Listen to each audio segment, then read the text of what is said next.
Dark, bloody, apocalyptic. Van Helsing looked like everything I wanted out of a horror binge.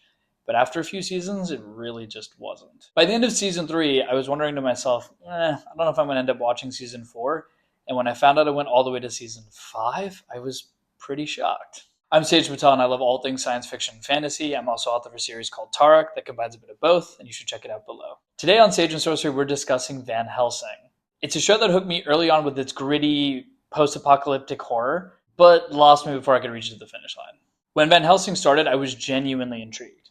It had that grim, horror, survivalist tone, dark, gross, and unapologetically bloody. It was also a show you didn't really have to spend that much time paying attention to, so it felt like not that I needed to be extremely focused all the time, which was nice. It felt like The Walking Dead's vampire cousin, which I guess is also True Blood, now that I think about it. It had slow building tension, a clear sense of dread, and a pace that gave every scene room to breathe.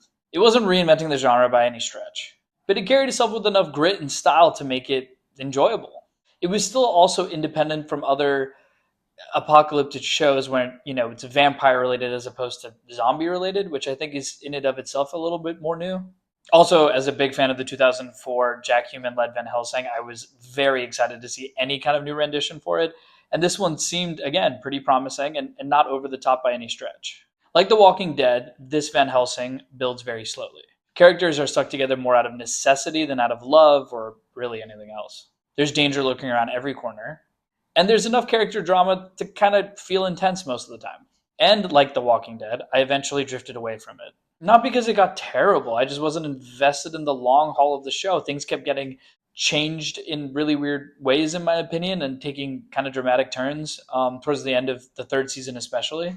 Again, by the end of the third season, I still respected the atmosphere and the effort, but I wasn't feeling that pull to keep going. The pacing slowed in ways that didn't feel as intentional. The plot threads got more tangled. And while the horror was still there, the freshness just wasn't. Figuring out that it went to season 5, I wasn't upset. I was just surprised. Again, Netflix doesn't let seasons go to 5 if there doesn't seem to be this overdying fandom. Again, this isn't a show that was in the top 10. Some of you probably have never even heard of it before. And for those of you that have, if you have been huge fandoms of since the very beginning and have a ton of comments as to why that I am completely wrong, please let me know below.